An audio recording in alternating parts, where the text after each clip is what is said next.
Wagwan people.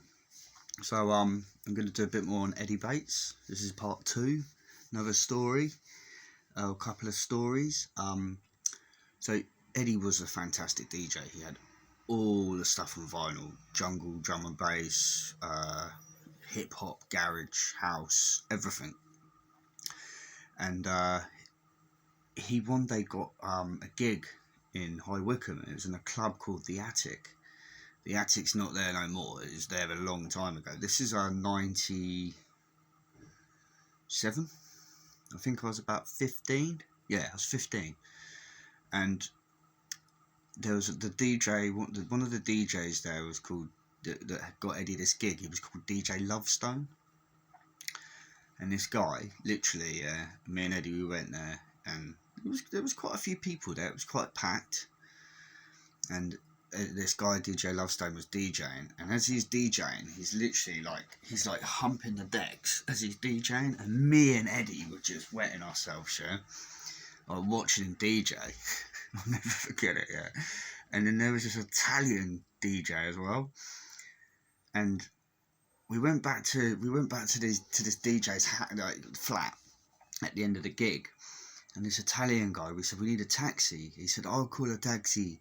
And he's just gone, he's off his head. He's gone, taxi, taxi, taxi, taxi, like that down the phone to the taxi person. And me and Eddie were just like, I don't think we're going to get home tonight. Like, literally, I was 15, so I was in this club. And there was this bloke, he must have been around 45, 50. And we were smoking Purple Haze in this club. And this bloke was going about, oh yeah, I can out-smoke anyone. And I was pretty good at giving blowbacks. It's where you get the joint, you turn it round so the roach is pointing outwards, and then you get your hand like that, and then you blow, and then that person inhales the smoke.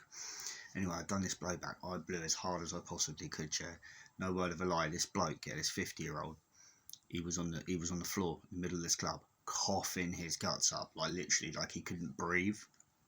That was some funny shit, that was.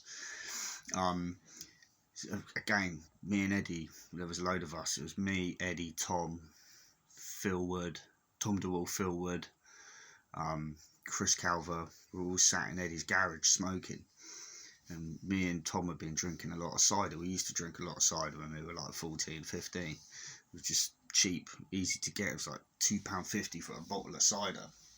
So we got this cider and we were smoking a load of hash, and we'd gone up to the Chinese, and like I said, I got the luncheon voucher, so I brought everyone a chow mein and chips and that.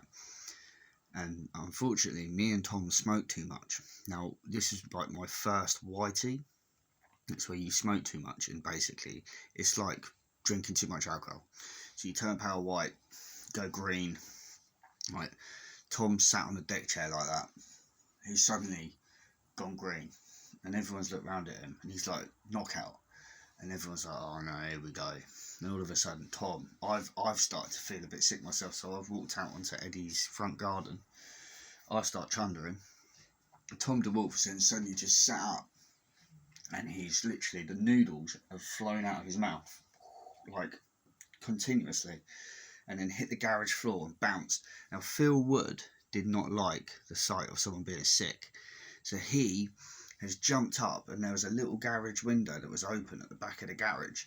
He's thrown himself through that little window, it wasn't big at all, but enough to get him through, and he's literally just banged into the brick wall that was out the back of the window, hurt himself and that. But he couldn't see people being sick. If he saw people being sick, it made him chunder. That's just another couple of stories I just suddenly thought of.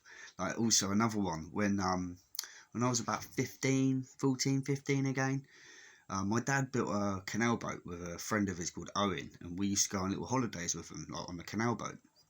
So one day we went up on the canal boat, and they used to do this it's like a fate fair thing up on a big canal boat. It was basically it'd been going on for about 150 years. They have this thing where all the canal boats go to a certain part of London, and then they have all little fairground rides selling cakes and da da da. Well, this was obviously 97, 96.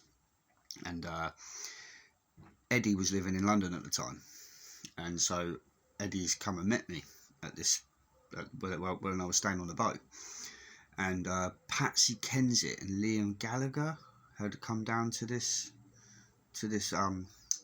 whatever it was called, canal boat exhibition thing, and the BBC News had come down, and the BBC News approached my parents and said, can your son and his friend, can your two sons and his friend, so me, Eddie and my brother, can you sit on top of the canal boat, and we're going to put a camera pointed towards them. This is the BBC News. And then the reporter stood there doing we're at the exhibition for canal boats, and Patsy Kensit and Liam Gallagher are here, there's da-da-da-da-da. And me and Eddie and my brother were sat on top of Owen's boat,